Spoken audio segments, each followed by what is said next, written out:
And today, more than 100 colleges and 40 organizations are announcing new commitments to help more young people not only go to, but graduate from college.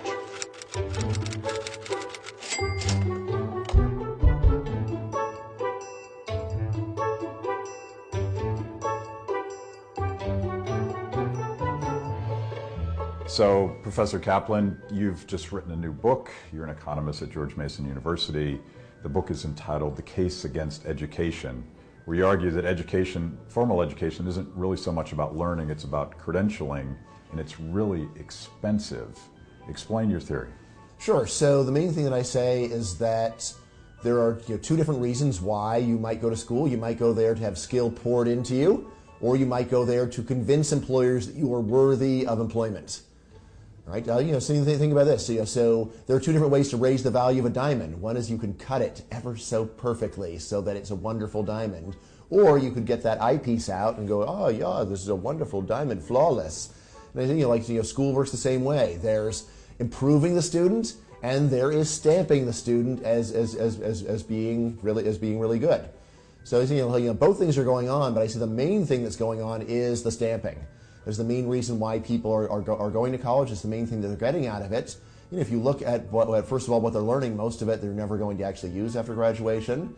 And then secondly, people forget things so quickly that most of the stuff that you do learn actually you're probably going to have long forgotten by the time it ever comes up, if it ever does, which is frankly not all that likely. So again, really what I'm saying is the problem with education is that even if it is profitable for the individual, it's not really a very good use of taxpayer dollars, because if everyone were to go and jump through more hoops and get more stickers in their forehead and look better, then you just need more. The more hoops you jump that everyone jumps through, the more you need in order to be impressive. So again, so encouraging people to go and acquire useful skills, that could pay off for taxpayers. Encourage people to jump through more hoops, it's inherently futile. Should students go to college to get an education or to get credentials? Well, should is an interesting question. I mean, should, I'd say, go to get both. And while you're there, you might as well learn stuff. But why are students there? Separate question. And I say it's pretty clear that the main reason students are there is for the credential and not for the learning. I have this little thought experiment. So right now, suppose you thought Princeton was the best university in the world. You can go there without applying and without paying any money. How? Just move to the town and start attending classes unofficially. If you do this, probably no one will have any idea what you're trying to pull. And if you are compulsively honest and you go to the professor and say, I'm not really a student here, do you mind? Most professors will be verklempt. They're like, oh my God, there's a person who wants to learn what I have to teach. This has never happened before. There's just one little problem. At the end of those 4 years, there's one thing you will not have, which is? A degree. The degree. Right? And so then there's a question, well, suppose you could either have the education without the degree or the degree without the education. Which would you prefer? And I say, if you have to think about it, you already agree with me. Because I'm not saying that schools teach no useful skills. I'm saying that that at least a very important reason why people are there is for the certification.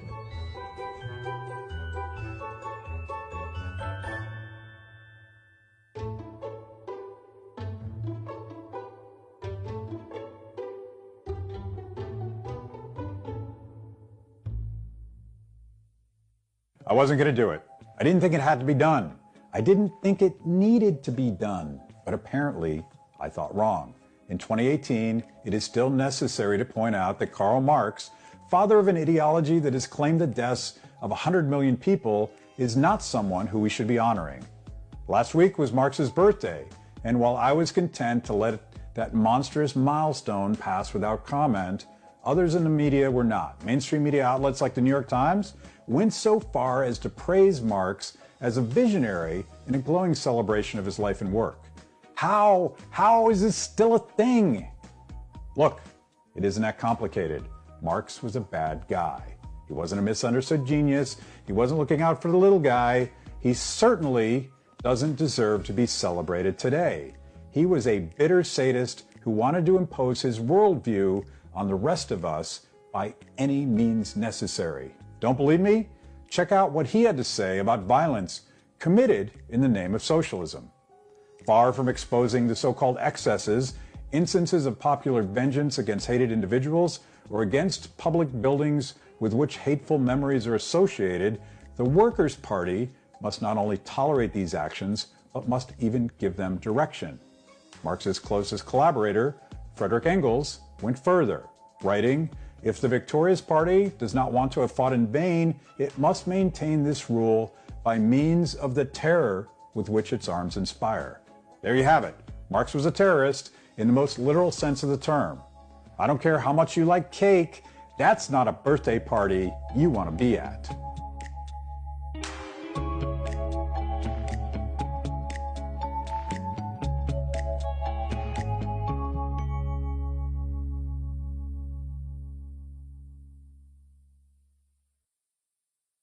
New York Attorney General Eric Schneiderman, a prominent Democratic critic of Donald Trump and a leading voice in the Me Too movement, has resigned after allegations of physical abuse from 4 women. The New Yorker reports that 2 of the women publicly alleged that he repeatedly hit them, often after drinking.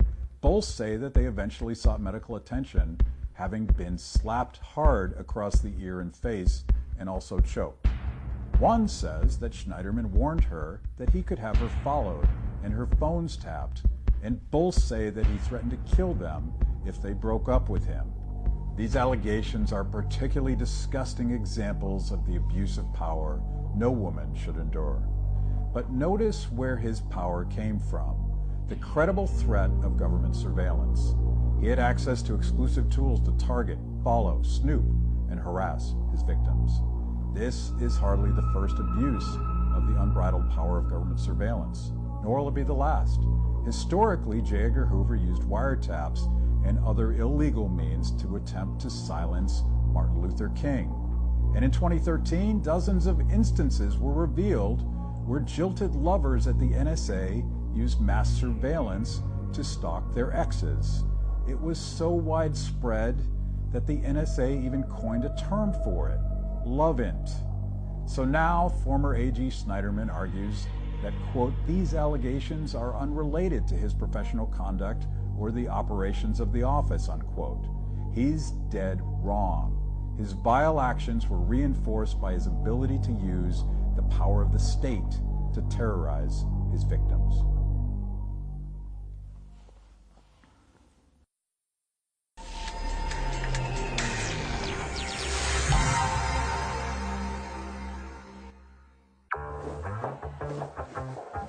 Tonight on Kibbe on Liberty, under socialism and communism, it's all beautiful unicorns, and artists will flourish and everything will be beautiful, or not.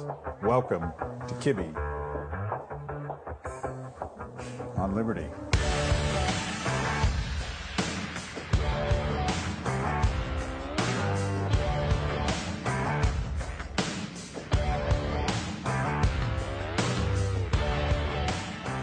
First, they came for the artists, and the socialists said nothing.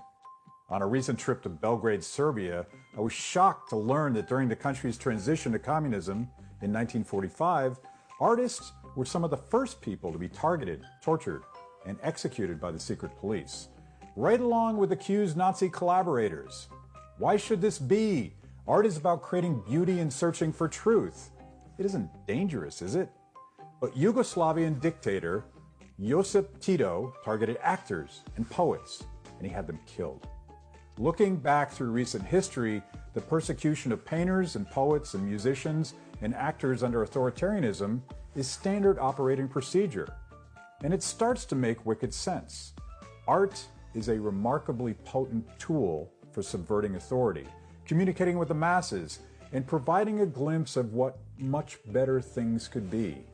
Or how they could be, perhaps. By its nature, art is freedom, and in a system that tries to suppress art, the artists become public enemy number 1. Under Stalin and Hitler, jazz and rock music were forbidden as too modern, too Western, and too individualistic. Fidel Castro went so far as to ban the Beatles and the Stones. In 1976, the band members of the Plastic People of the Universe were imprisoned in communist Czechoslovakia, sparking the Velvet Revolution and inspiring playwright Václav Havel to civil disobedience. Tonight, we're going to show that socialism, while supposedly all about compassion and art and creation, is actually literally artless. Okay, this is an obsession of mine since I got back from Serbia. I was meeting with a professor there who was showing me on the front page of the paper a list of people that the new communist government had executed.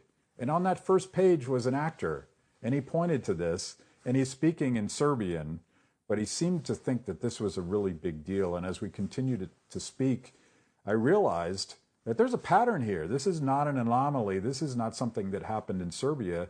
It happens everywhere. And tonight, we've pursued various stories that sort of back this up. And when I go onto a Reddit conversation among communists and socialists, they utterly, absolutely deny that any of this happened. They can't even imagine that it's true because it contradicts their imaginary unicorn world where art and beautiful things can only happen without that dirty capitalist mentality. It's a lie. It's the opposite of the truth. And here's where we're going to go with not fake news.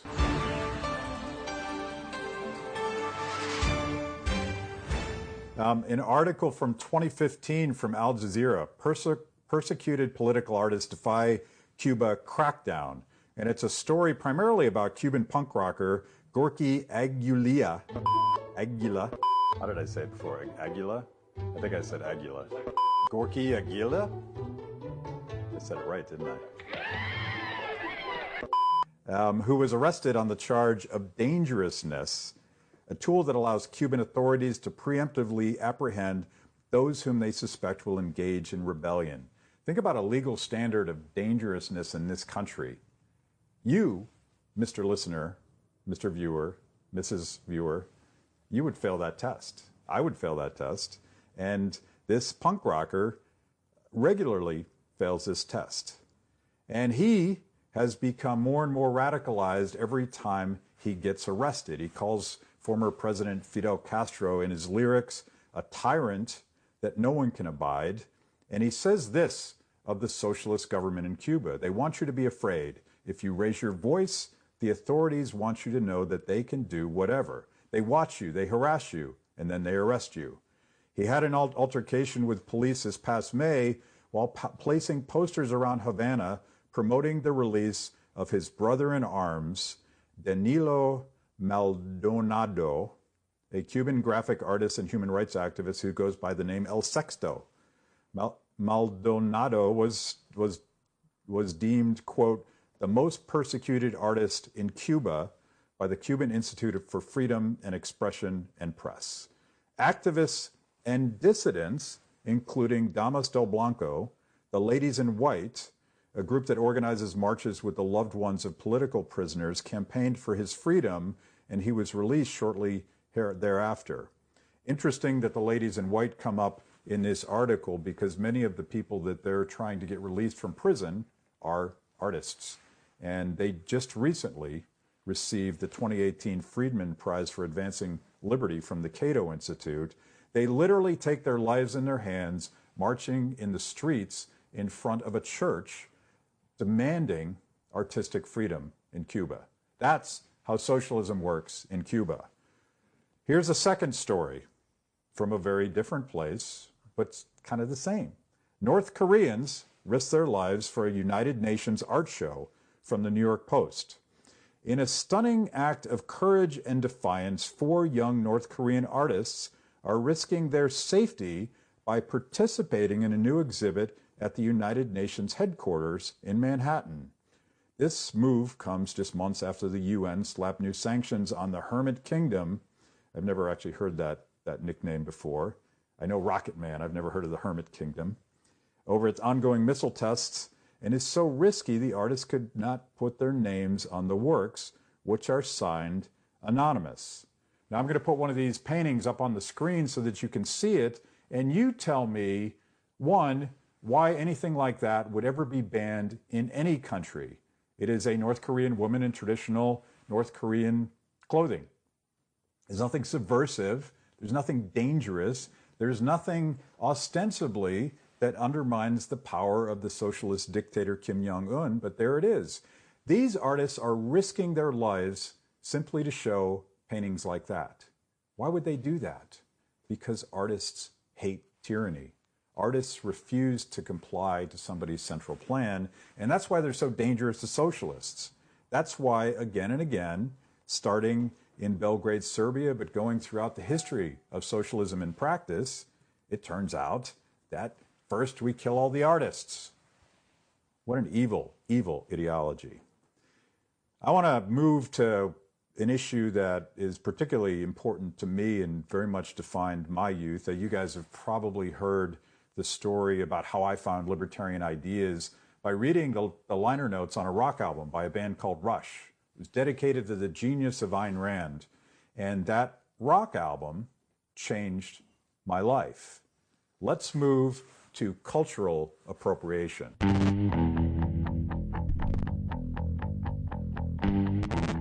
Okay, when I was digging around to do research for this show, I found the most fascinating article in Spin magazine. It's sort of the poor man's Rolling Stone. Despite their ideology, I always read Rolling Stone. I never read Spin that much. But here's an article, it's from 2014, and it's called "The Soviet Union Banned These Bands in 1985." And they found an old Soviet list of banned rock music from 1985. 1985 is near and dear to my heart because I was in the midst of my enthusiasm for heavy metal and rock bands like Rush, and the banned list by the Soviet Union preventing the people of the Soviet Union from listening to these bands. You could go to jail for listening to this stuff. They smuggled it in anyway. But this list is precisely what my record collection looks like. Black Sabbath, Alice Cooper, Nazareth, UFO, Pink Floyd. And I love the Pink Floyd rationale. Pink Floyd was banned for interfering with the foreign policy of USSR, which is pretty funny if you know Roger Waters, he's kind of a commie anyway. So why would they have a problem with Pink Floyd? Is it really that dangerous? Oh, the B-52s were banned for violence. Kiss, one of my favorite bands when I was a kid, was banned for nationalism. Iron Maiden for violence. Judas Priest for being anti-communist. AC/DC for being neo-fascists.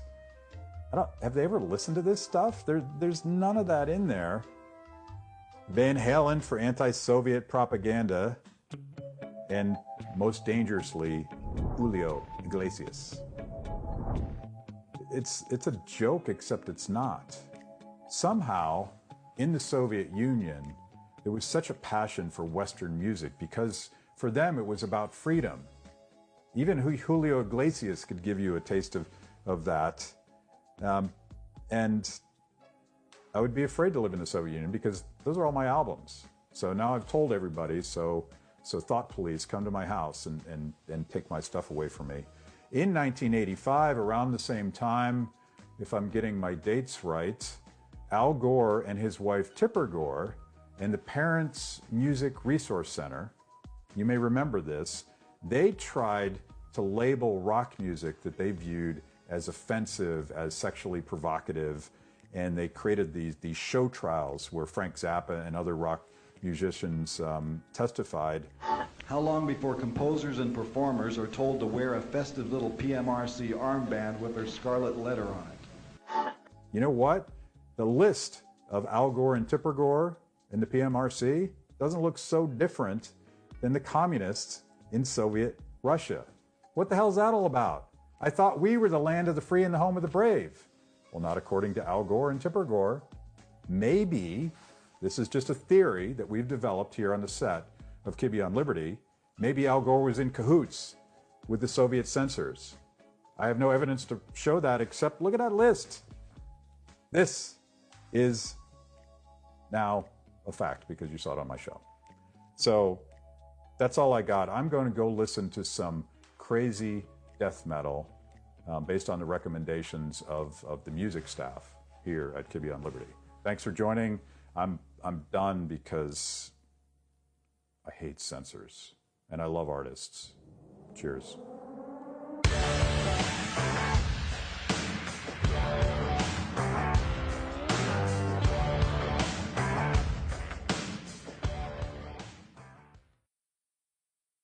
Tonight I'm pissed off. I'm raging against the machine. I'm so fed up with the relentless drumbeat of the Washington swamp, seeping and oozing ever forward like a herd of mindless zombies, tearing down anyone who questions the way both parties are spending us into oblivion. That's right, both Democrats and Republicans are responsible. But every time, again and again, they turn the tables on the very few good guys in Congress, blaming reformers for all the problems. Here's what set me off this time.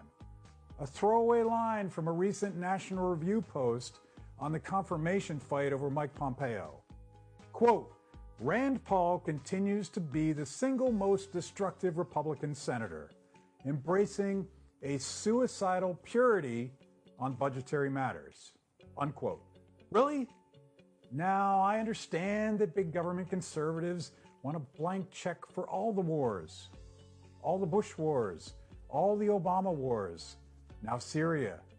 And I understand that self-righteous neocons like Lindsey Graham are adamantly opposed to Rand Paul's constitutional insistence that only Congress can authorize acts of war. But is he, Rand Paul, and other liberty Republicans who fight with him really guilty of a suicidal purity on budgetary matters? Give me a break. This is the bipartisan caterwaul that has deafened my ears since the rise of the Tea Party. It is always the fault of those who would insist that we not spend away our children's futures, that Washington not spend with imprudence the hard-earned monies of hardworking taxpayers, that Republicans actually work to balance the budget like they always promised to do. The great Walter Sobchak once asked, burning with rage against it all, has the whole world gone crazy? Has the whole world gone crazy? Am I the only one around here who gives a shit about the rules? The answer, I'm afraid, is yes.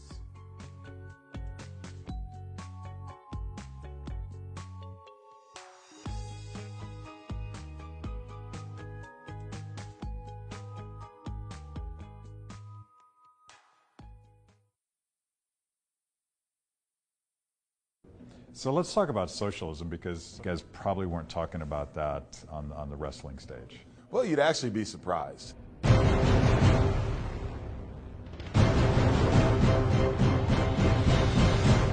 Socialism is apparently cool with the kids now, but why is socialism a bad idea? Well, first of all, it's predicated on the use of force. If I don't want to go along with the policy, someone's going to force me to do that. I mean, in the end, that's what we should all ask ourselves about a government policy. Is this something that you would be willing to force your neighbor to do at gunpoint? Then second of all, from an economic standpoint, because the central planners are not in the system, they have no idea of what's really going on in the system. For example, if you look at pure communism, it's always failed. It failed in Russia because there are no prices. So you can't allocate resources correctly. And what the Russians would do is the Russians would actually order mail order catalogs. They'd get mail order catalogs from the US and look through so that they had sort of an idea of how much certain things should cost in relationship to each other. And then also you're going to completely lose innovation because there's no profit motive. Why would I want to go out there and work really hard and as an entrepreneur put my capital and put my time into research and development and bring a product to market when I'm not going to be able to keep the profits and the fruit of my labor? That's the incentives are completely perverted and distorted. And socialism, for many folks, they look at it as being kind and compassionate. It's not. In the end, it's based on a gun, and it's based on forcing people to do what one group of people think that they should be doing. I think a lot of people don't know about the body count, how many lives were cost. A lot of these places, of course, had been pretty affluent societies, and then they adopted socialism, or in its purest form, communism, and they fell apart. And all that's happened is death and human misery and poverty. I guess it's just sad and ironic because we see that throughout history, time and time and time again, and someone rebrands it and, oh, this is a brand new idea. No, it's not. It's the same old thing. And it's awful, and it results in just the worst consequences. It's kind of like the movie Groundhog Day. We keep waking up and say, okay, this time it's going to work. We're going to get it right. And you know, when you tell these stories, you talk about how many people Mao killed and how people are starving in Venezuela. And the socialists will tweet back, that's not socialism, that's state capitalism, that's oligarchy. They have all these sort of workarounds. But it gets to your 2 points. Incentives and knowledge. Can you trust people with that much power? And even if you could, do they know enough to redesign things from the top down? Right, and they can't. I mean, it's impossible. So I sort of see why young people are confused, because they know that the system's broken, and they know that this collusion between big government and big business is a bad thing, and yet somehow we jump to, well, let's put more power in one place. Language is important, you know, as Orwell always said and talked about, say in 1984, and if you're able to control language, you're able to control people. And I think to some extent, really inadvertently, that's what's happened.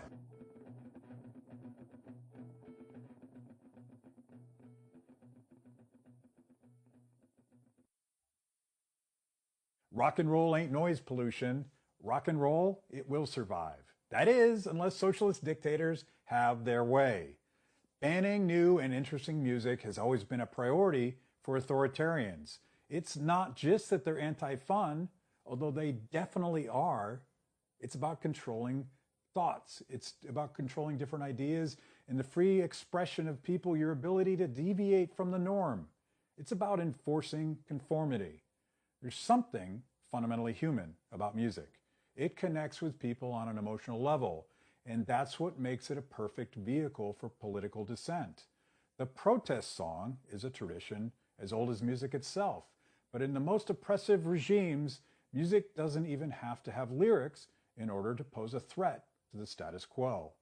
Because music has such a powerful effect on the emotions, the totalitarian has to keep a close watch on what his subjects are listening to. Hitler liked the soaring pro-German music of composer Richard Wagner, but banned new compositions deemed too adventurous.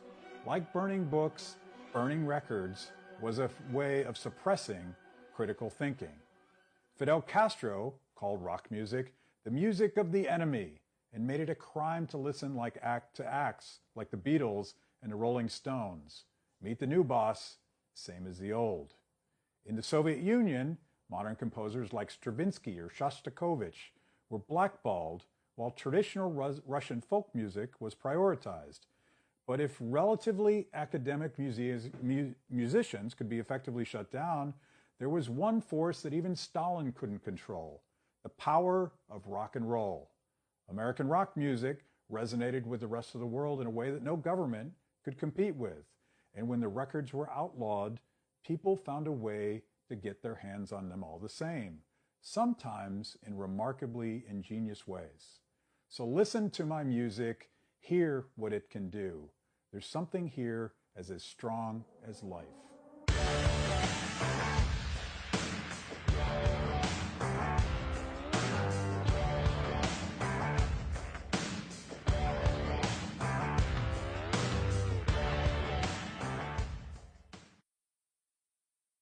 Producer, respectively, of Little Pink House, the infamous story of Suzette Kilo, and the Supreme Court decision that allowed crony capitalists to take her house away. Welcome, guys. How's it going so far? Hey, Matt. Thanks for having us. Really, really well. Thanks. The reviews so far on Rotten Tomatoes, I think the last time I checked, it was 96%. I've read a lot of other reviews from outlets left and right that really love this movie. George Will thinks you should get an Oscar, but the New York Times absolutely hates what you guys have done. Yeah, they did not give us a very favorable review. When it comes to reviews, everybody is entitled to their own opinion as to whether or not they think the film was well made. That's a very subjective element. What she got completely wrong is she said that the film never allows an opportunity for eminent domain to be defensible, or that side of it is never represented, and that's not true. The whole film is a debate about whether or not eminent domain should be used for private gain. It is in several scenes, their case, people that were for it. We have characters that that lay out their argument. The United States Supreme Court hearing is an entire debate about whether or not eminent domain is good or should be used. Your Honors, there is no principled basis for a court to make a value judgment about a plan to revive an economically depressed city. And where do you draw the line, Mr. Harrigan? I wouldn't draw one. Say you had a Motel 6, and the city says, well, if we had a Ritz-Carlton, we would have higher taxes. Now, is that okay? Yes, Your Honor, that would be okay. So you can take from A to give to B if B pays more taxes? If it is a significant amount, yes. Fun fact for folks at home is, guess how the New York Times building was created? That's right, through eminent domain abuse. And guess what was one of the very few editorial boards to support the awful Kelo decision? That's right, the New York Times. So it may be that the New York Times doesn't want anyone to watch this movie. Could that be possible? That is very possible. I mean, they wouldn't have offices had it not been for an eminent domain, so... It's such a powerful story, and as a libertarian, it is sometimes prone to asking people to read 1,000-page books or study spreadsheets of numbers. I love the fact, Courtney, that you're actually telling a human story here. Well, thank you for saying that. That was one of the biggest challenges, was dramatizing a very complicated and confusing at times story. It was a 10-year ordeal, so there was a lot to cover and condense into an hour-and-a-half film. But what was not a challenge was showcasing and really doing a deep dive into the heroism that Suzette Kelo showed, the strength, her principled stance. I mean, she did something remarkable. The NLDC would like to make you an offer to buy your house. Oh, but it's not for sale. Well, we're offering you $68,000. That's significantly more than what you paid for it. I don't want to sell it. Thank you. Mrs. Kelo, we're making you a... It's Kelo. Kelo, excuse me. We are making you a very generous offer on this house. I'm sure you're aware of the redevelopments. No, not really. Well, your property is in the area designated for the expansion effort. Let me ask you something. Do you work for Pfizer? No. New London Development Corporation. But it's for Pfizer, ultimately, right? Not exactly. And who exactly is it for? It doesn't matter. Either way, I don't want to sell.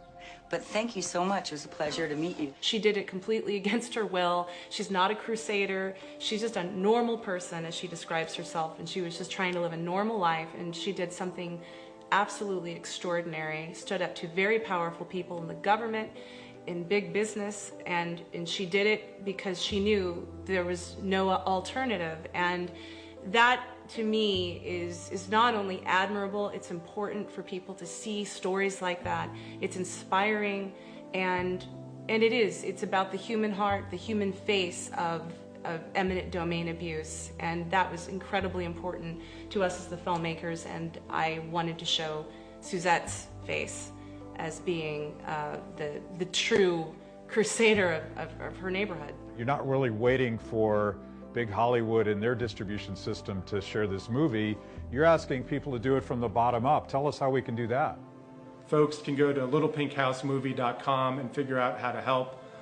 If you want to go directly to the show listings to find out if we're coming to your hometown, you can go directly to watch.littlepinkhousemovie.com.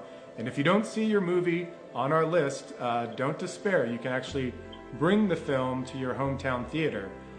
Simply go to signup.littlepinkhousemovie.com. It takes about 15 minutes, and you can bring the film to your hometown theater. People from Anchorage to Orlando are doing it. It's very easy, no risk to you, completely free.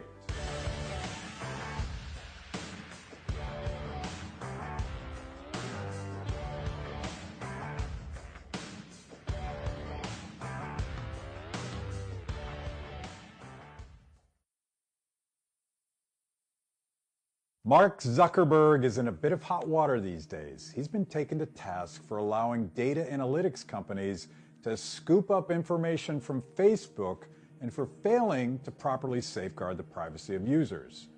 As a major critic of the NSA and the surveillance state in general, I happen to think that privacy is really important. But as usual, there's a lot more going on here than you might realize at first glance. Data mining on the internet is nothing new, and neither is the political biases of CEOs like Zuckerberg.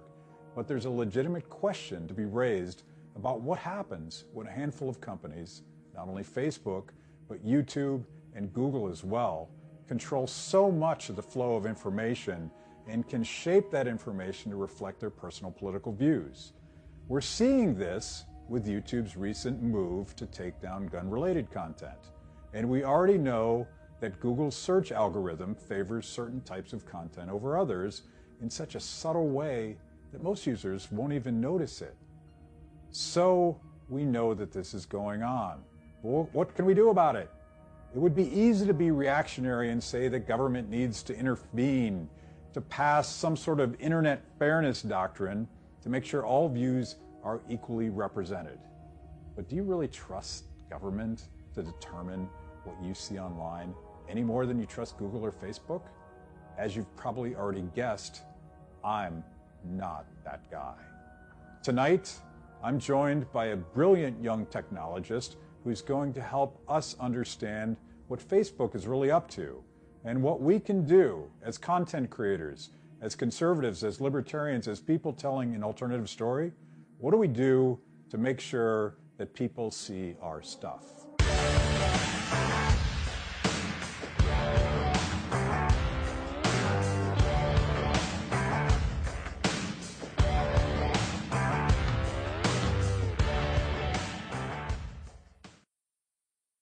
It's not enough to just be anti-something. In order for any social movement to be an honest force for change, we also have to know what you stand for. Otherwise, you're relying on the notion that the enemy of my enemy is my friend, a policy that can lead to some pretty uncomfortable bedfellows.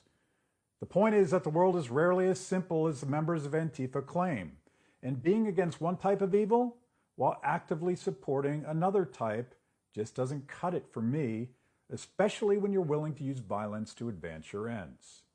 Look, I hate Nazis. I feel like I've been very clear about that. But all these isms, fascism, Nazism, socialism, communism, they have a lot more in common than our mainstream intelligentsia would like you to believe. Authoritarian? Check. Violent? Check. Anti-free speech? Check. Devastatingly dehumanizing? Always. Here's a tip. If you want to know who the bad guys are, look for the ones hiding their faces, stifling free speech, throwing punches, and destroying property. Those are the bad guys, regardless of their brand.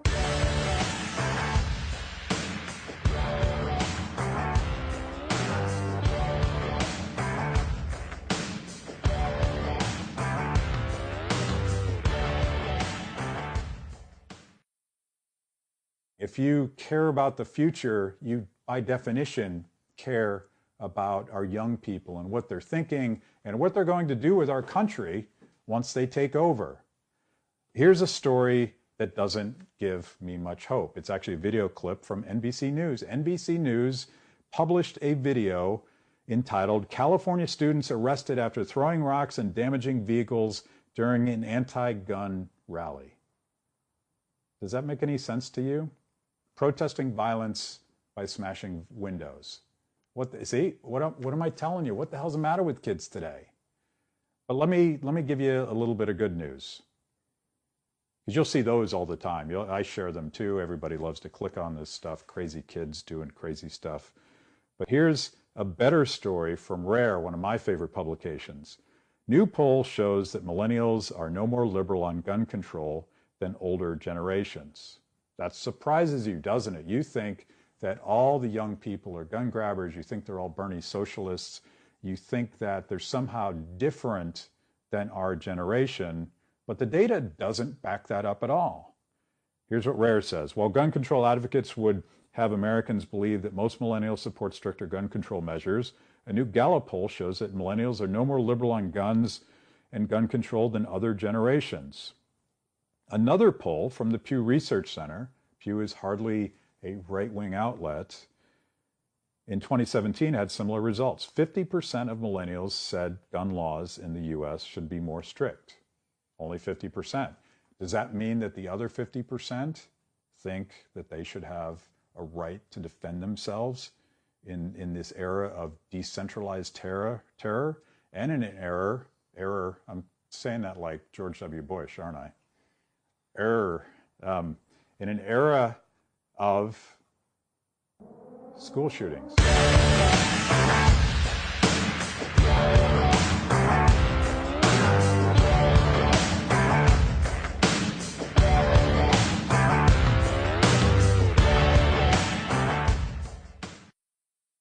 March is Women's History Month, and you know what that means? I'm allowed to say that, right? No, I'm kidding. Or maybe I'm not. Despite what that one internet troll once accused me of, I'm no Jimmy Kimmel. I'm not the man show misogynist Jimmy Kimmel, and I'm not the holier-than-thou Academy Awards Jimmy Kimmel. Unlike Hollywood hypocrites, I consider myself an actual feminist. You know, someone that celebrates the awesomeness of women and believes that men and women should be treated with equal respect and with equal treatment under the laws of the land. So tonight, I want to talk about some of my favorite women, the badass women of liberty. If you've been part of the liberty movement for as long as I have, attended the convention, talked to the major players, you remember the days when the entire liberty movement was a bunch of super nerdy dudes quoting religiously from Adam Smith's Wealth of Nations. As I learned in high school, again and again and again, this is no way to actually meet ladies. The good news is the women are finally showing up. Finally, as liberty goes mainstream. Matt's law says that the real measure of a social movement is the moment the women start showing up. I'm joking. No, really, I'm not, I think. But the truth is that women have played a huge role in the development of libertarian philosophy since the very beginning. So why don't they get more credit?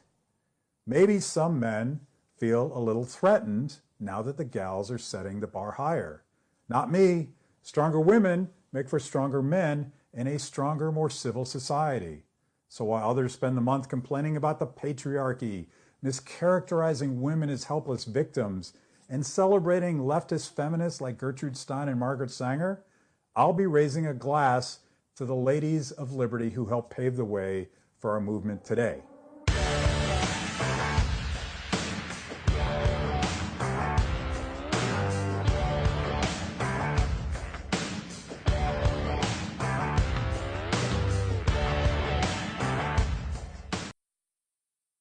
Leave it to politicians and their economist stooges to take something simple and make it seem hopelessly complicated.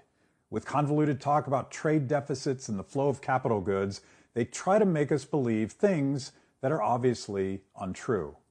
This is exactly what's going on with all the excitement over Trump's new steel and aluminum tariffs. The president's claims that adding 25% tax to imported steel will make America great again, that we're getting crushed by China's exports, and that we need to address the balance of trade.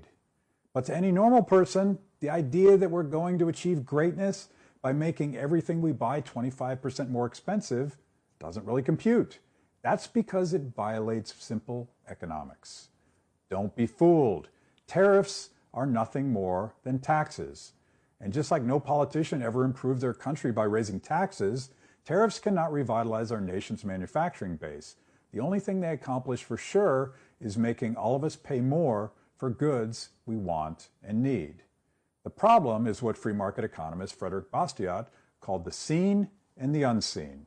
We see the direct beneficiaries of higher taxes on foreign steel. It's domestic producers who suddenly become more competitive when they raise prices. But what about other manufacturers who use steel and aluminum to build things right here in America? Don't expect to see them at a White House press conference anytime soon, because they will tell the story of unseen consequences, lost manufacturing jobs, higher prices for their products, or even plant closures.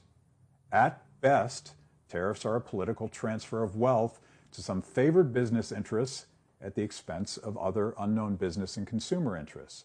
Indeed, the White House is offering unspecified exemptions to certain companies that beg for relief. Sounds like cronyism to me. This isn't that complicated. Even a president cannot overrule the laws of supply and demand.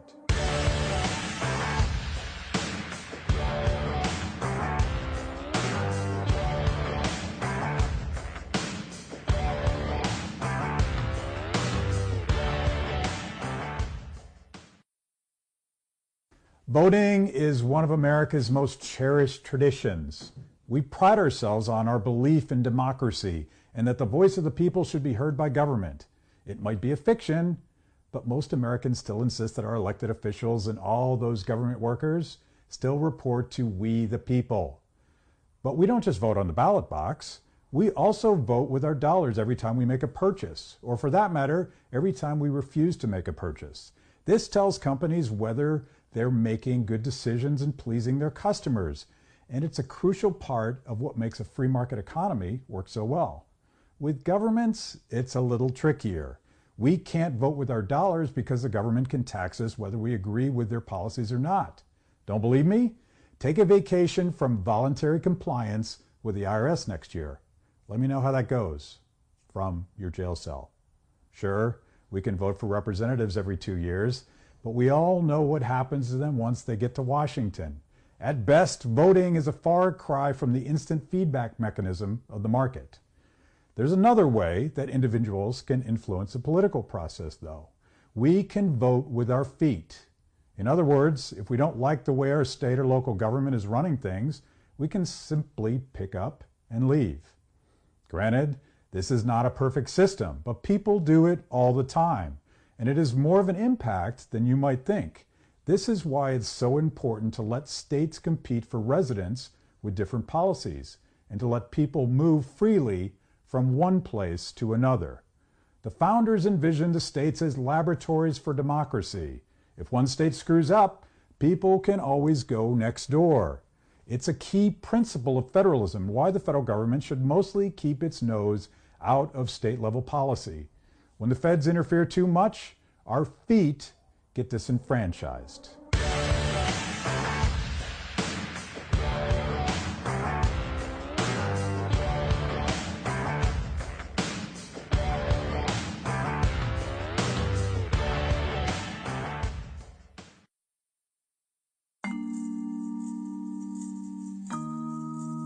Let's start with what happened this past weekend. I saw the crowds by all accounts. Maybe 500,000 people showed up, and the theme of this latest march was safety. How do we make people, and particularly children, safe? You probably disagree with their ends. Mm-hmm. Well, I think that somebody said kind of flippantly that you realize when you've reached extreme first world freedom problems when you're using one right in order to advocate against another right. I think everyone's happy to see people obviously engage in the political process. The thing that has really frustrated me about this is that the Second Amendment has become all about guns instead of essentially a right to self-defense, which is a basic civil liberty. If you don't have the means or the ability to be able to defend yourself, if your government is willing to restrict that to such a degree where it makes it completely impossible, that should be a pretty terrifying notion to a free people.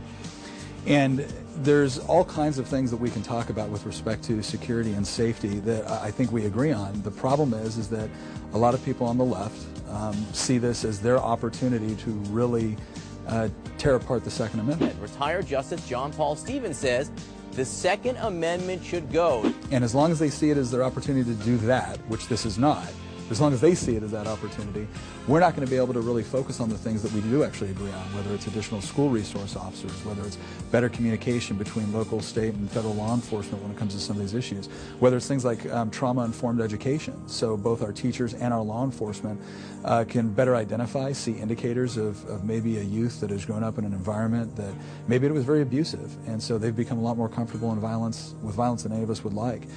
If we could focus on those things and we could actually address the behavior and the circumstances, I think we'd be doing far more to actually protect our students than simply tearing apart the Second Amendment. And one of the things I try to address in my speech, and I directed it specifically toward the students, I said, look, whatever you do tomorrow, understand that you're going to walk out, and when you walk back into the classroom, all the same problems will be there. I said, don't let any politician fool you into believing that the only way you can make positive change in this life is by affecting politics or by passing some sort of new law, because one, it's not true, and two, a lot of times it actually ends up with worse results than you would have anticipated. I love it when people don't assume that the way to fix everything is through politics, and that's not just with issues that we see of supply and demand within the marketplace, but also when it comes to charitable aspects as well, or our safety and security.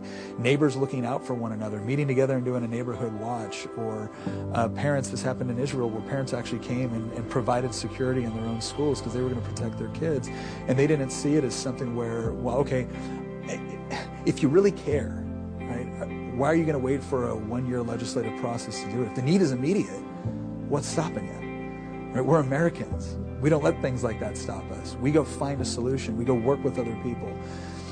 But politicians, and it's been both on the right and the left, but I say it's a core philosophy of liberal progressivism, they really do behave as if political advocacy is the only way to affect any sort of positive change in your community. And it is, again, in some parts dehumanizing. And in another part, it's just, it robs people of the inherent power they have just as an individual, not as a member of a political party, not as a member of some sort of collective that's going to go advocate, but as the internal power they have to go in, reach into other people's lives, touch those people in a way that is going to affect the positive change that they want to see in their community. Ultimately, do you want to take the gun out of that kid's hand that could be a threat to the school? Okay, but now they just got in a car, or they set off a bomb, or they grabbed a knife. Or do you want to change that kid's life in a way that they would never even consider doing something like that because someone demonstrated basic human compassion, concern, and love for them? And when we just give all of that up to say, oh, I guess we need a new law, that's the breakdown of society. That's the breakdown of society right there.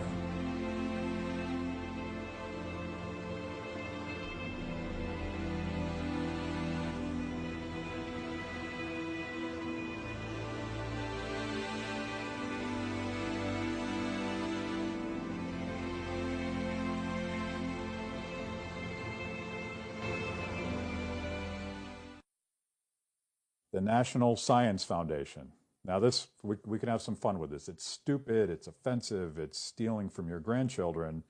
But the National Science Foundation, according to a tweet from Senator Rand Paul, includes spending $350,000 in a study of Japanese quail who were given cocaine to see if they had more sex. I'm not making that up, and I assume there is profound implications for the cure for cancer or something like that. But as it turns out, quail, I don't actually know if this is true, but I'm going to say it anyway. Quail on coke have more sex. Now we know, maybe we could get a discount on the next study that studies the same thing. But that's not all they do. I'm philosophically, and for very practical reasons, having the government really control the science allocation of research is an insane thing. You never want any one thing to control everything. But maybe they do it because only the National Science Foundation would study things like teaching sea monkeys how to swim in formation, teaching land monkeys how to gamble, running shrimp on teeny treadmills, running mountain lions on giant treadmills, watching humans play Farmville, watching humans use Flickr, and building a robot that can fold laundry. The author goes on to point out that a robot folding laundry would be actually kind of cool. But is it science? I don't know.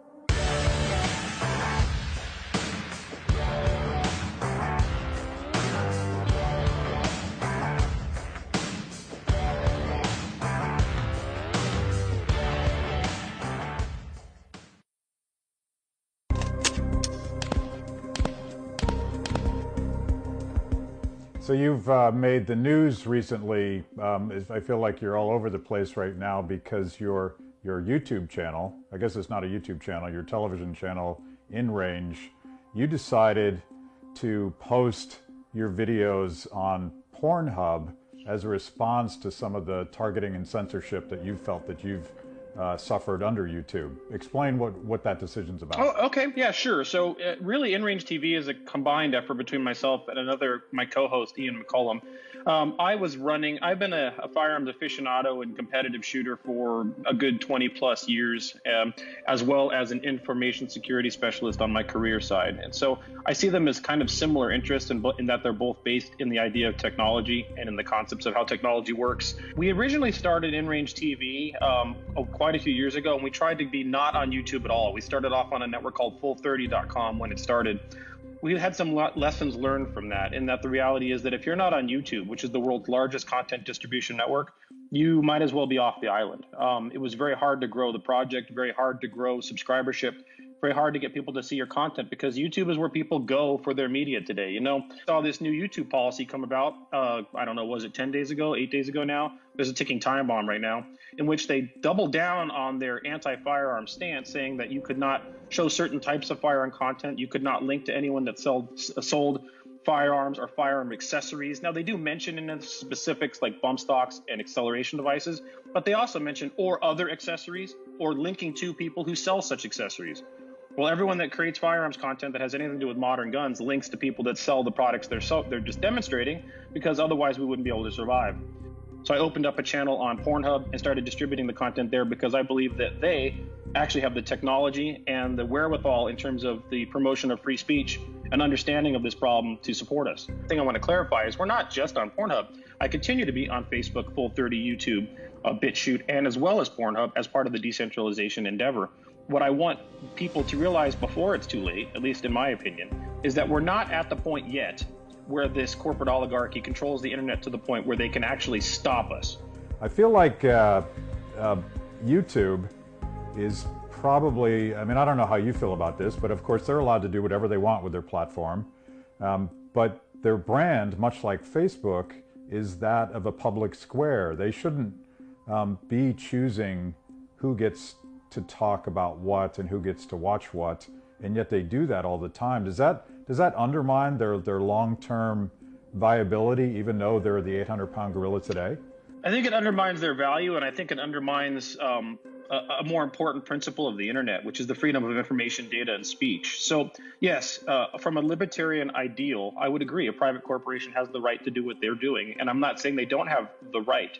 The question that comes into play for me is that when you look at what's going on with the internet and our experience with being able or attempting to distribute our content to multiple content distribution networks and having very little traction doing so, because the reality is the eyeballs and the consumers are sort of owned by a couple large corporations that I would say are corporations of almost nation state level in power, if not are of nation state level in power. When you look at things like Alphabet Corp, Amazon, Facebook, these large corporations have taken over such large swaths of control over the internet that when you are a marginalized content creator and those entities decide that you are no longer part of the public conversation, libertarian ideals aside for a moment, it means that they can pretty much erase you. You could put your content somewhere else, and you can put it somewhere that is still at least technically accessible. The reality is you'll never be seen. You're now living in a digital cul-de-sac, and your voice has been suppressed so much that you become irrelevant. And so there's this converging problem in my mind about what happens when what has become the public sphere of conversation and speech, which is things like Facebook, or are things like Facebook and YouTube, what happens when that public sphere of conversation is all privately owned, and the private corporations or private organizations in their bias as part of a moral panic or whatever social movement is afoot of the day decides that you're no longer allowed to speak. The hard reality is you're erased from the internet.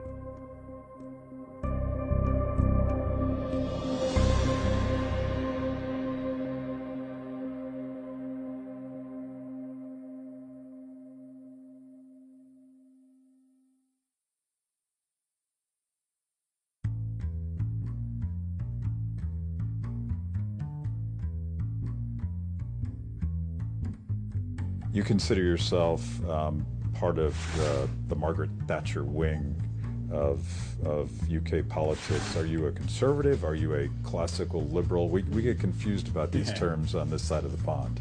I think the best explanation for the confusion and the best answer was given by Hayek in his essay "Why I'm Not a Conservative." He points out that in Britain and in the United States, the settlement is what in continental Europe would be called liberal. In other words, it elevates the individual above the collective, and it elevates the rules above the rulers. So in France, Germany, Austria, Italy, when you defend those ideas, private property, personal autonomy, you are called a liberal. Because that is the basis of your Jeffersonian constitution, the basis of our unwritten constitution, a conservative in an English-speaking country is conserving a basically liberal settlement. And I think that's the reason why there is a confusion over terms. Me, I'm really happy with the word liberal. Liberal in its raw etymological sense means someone who loves freedom. And slightly more broadly, it means a generous person, a tolerant person, an open-minded person. It's a very sad thing that this has become a boo word, We've lost so many of these fundamental words, and Hayek, at the beginning of that essay, worries about the word libertarian because it's a contrived word. It doesn't really mean anything. But it seems to me, in this country at least, we've certainly lost liberal, but we've also given up on words like justice and community and cooperation, and those are the very basis of the classically liberal free market belief in the individual program. And I think we need to steal those words back. There's been a real semantic shift, and it's bad news for the right, whether you call it liberal or conservative. So many words have now become loaded. You think of a word like discrimination. Discrimination now means being nasty to women or black people. The sense of discernment, which is literally what it means, has been lost. Yeah. And so discrimination in any context becomes a bad thing. An employer who discriminates in favor of properly qualified applicants, a university that discriminates in favor of high grades, can't escape the sense that it's doing something wrong. Prejudice. Prejudice just means prejudging a situation. You see a guy in a nice suit, your prejudice tells you he's well off. Edmund Burke says, if you couldn't live if you had to think through every new situation from first principles, right? You have to rely on the rough and ready rules that have been bequeathed by the generations who have encountered that position a gazillion times and tell you what you do, right? That's all. But again, prejudice has now just become a word that means unpleasant. Greed. Greed always means wanting to hang on to your own money. It never means demanding somebody else's money. That's called compassion. And when the lexicon is tilted that way, it becomes very, very difficult. And in fact, even the word conservative now doesn't mean to come Neanderthal, doesn't it? So you're constantly playing with a loaded board when you're trying to win using that vocabulary. So you have an American icon, Homer Simpson, on your laptop. What's going on there? I mean, I think this is the best kind of populism because for all his obnoxious qualities, you can't help feeling that the guy, fundamentally deserves a break and is right. In the end, he usually comes out on top and deservedly. And I think the little bon mot that he has about American politics, about every foreign country, about every religion, are just brilliantly apt. So Homer's your hero. Yeah, I wouldn't say he's a role model exactly, but he brings immense pleasure into my life. Excellent. Thank you so much.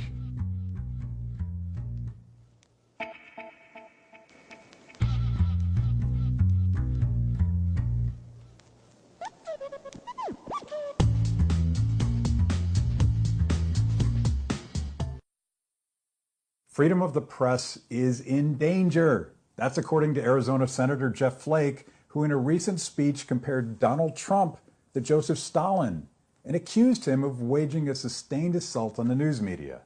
At the risk of being accused of whataboutism, I can't help but find a certain irony in the hysteria over Trump's hostility towards the press. A press corps that almost unanimously makes no bones about being hostile towards him. But hasn't it always been this way? Haven't presidents always favored the news outlets that favor them? Barack Obama certainly did. Or have we forgotten about the time he spent schmoozing on the Daily Show couch while excluding Fox News reporters from his press pool and accusing viewers of the right-leaning network of living in an alternative reality? This is a particularly hypocritical position for Jeff Flake to take because just days earlier, he voted, along with his pals Lindsey Graham and John McCain, to expand the president's power to surveil American citizens without a warrant. Obama used the NSA spies to monitor reporters critical of his administration, in actual offense against the free press. And Flake and Friends expanded it. What do you suppose Joseph Stalin would do with that blank check? But I digress. The First Amendment guarantees freedom of the press, but we shouldn't confuse freedom with privilege. No one is stopping CNN from publishing whatever they want. But if the president or anyone else wants to call them fake news, that's part of free speech too. So much hypocrisy about Trump and free press and surveillance and what is the role of the government. I'm going to take a radical view on this show and argue that the First Amendment matters a lot, but so does the Fourth Amendment. And those now clamoring for the defense of the First Amendment don't seem to give a damn about the Fourth. Privacy and speech go together.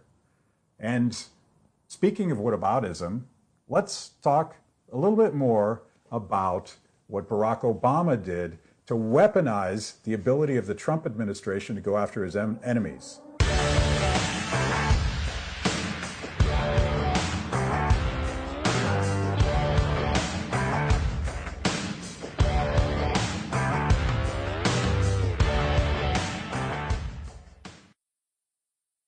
Nick Freitas, you are the most interesting Liberty Republican. What were the books that turned you on to this liberty philosophy? I'm a devout Christian, so I always say if you can only read one book, read the Bible, right? Because I actually think that's a liberty message as well. But if you can read two, read Frederick Bastiat's The Law. That guy does more in 83 pages than I think anybody else does, and it's incredible, and it's actually, I think it's fun to read. I don't know, maybe I'm a geek, but I think it's fun to read. Go to Economics in One Lesson, or maybe Basic Economics by Thomas Sowell. If you're feeling brave, Human Action by Ludwig von Mises. Pretty much anything written by an Austrian school economist is a good idea. The biggest single problem that creates school shootings is fatherlessness. Either minimal involvement with dads or no involvement with dads. That comes usually after divorce, and it also comes from the 51% of women under 30 who are raising children without father involvement. Sometimes father involvement starts, but then after 2 years of not being married, 40% of fathers drop out completely. And so that combination accounts for all of your school shooters. Adam Lanza, Stephen Paddock, the Nicholas Cruz, Rogers, Roof. They're all dad-deprived boys. We don't see this among girls. We don't see this among dad-involved boys. The solution is father involvement, where you can, and getting father involvement starts with, we can start that in school. We can start that with getting fathers involved in PTAs, changing the culture of letting men know that the most important single thing they can do in their life is not to be a warrior outside in the killing fields, but to be a father warrior, to be involved in not just the PTAs, but in Cub Scouts and Boy Scouts, in coaching, and giving up high-paying jobs to have more time with your children.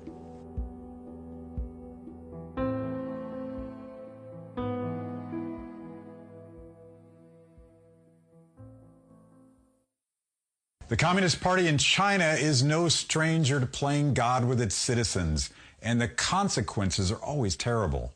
The very nature of central planning is the ridiculous notion that you can redesign the actions of people simply by imposing the right plan from the top down. I thought the Chinese government had learned a little bit from past mistakes. I thought. But check out this actual headline from a Washington Post story. It reads, "Comrade, meet Cupid. China's Communist Party plays matchmaker to millennials." It turns out that China's men are failing in their patriotic duty to hook up, or at least not settling down and making new little communists. Giving new meaning to the communist slogan, "Workers of China, unite as one for the common good of mankind." Oh, and by the way, here's some cool music to get you in the mood. Well, you might remember China's infamous one-child policy, which the communist government enforced for 35 years, all the way up until 2015. Concerned that their population was getting out of hand, China's government decided that they knew just how many living people they actually needed to people the People's Republic. So they subjected parents who had more than one child to fines, even forced sterilization, if they acted disloyal by having 2 children. This was especially strictly enforced in China's major cities. Well, guess what happened? China's society is traditionally very patriarchal, and given the choice of having only one child, families wanted that one child to be a boy. The perverse incentive the policy created led to families aborting female babies, or if they were born, giving daughters away or even leaving them exposed to the elements to die. Leftist feminists talk about the war on women in this country, but in China, thanks to central planning, it's all too real. Why did China have a one-child policy in the first place? Because Mao Zedong's Great Leap Forward socialized China's economy and created such massive food shortages that tens of millions of people died in the deadliest famine ever experienced by mankind. You see how this chain goes. A massive communist-created famine leads to a massive communist-created population control scheme, which leads to a massive number of single dudes wondering where all the ladies went.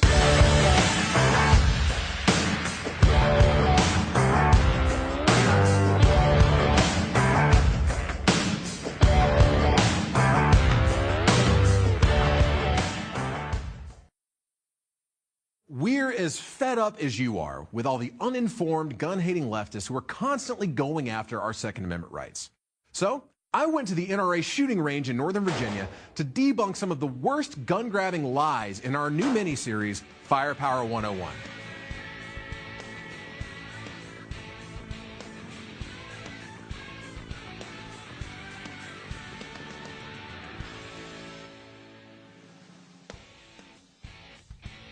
When you hear the word assault weapon, it really doesn't mean anything whatsoever.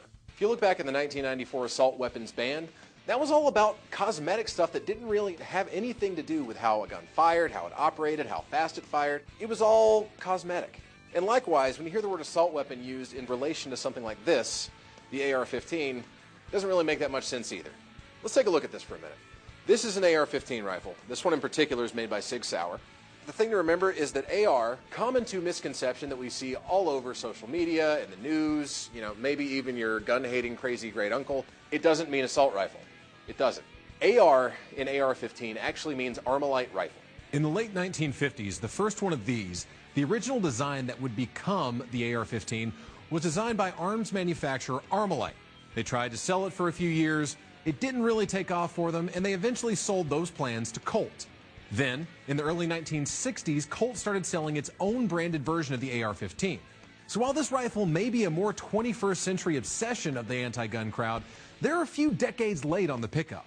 And while some in the anti-gun movement tried to call the AR-15 a military-style rifle, that's all about how the gun looks rather than how it really works. This orange thing right here is what's supposed to be there as a bullet. You put them into this, it's called a magazine.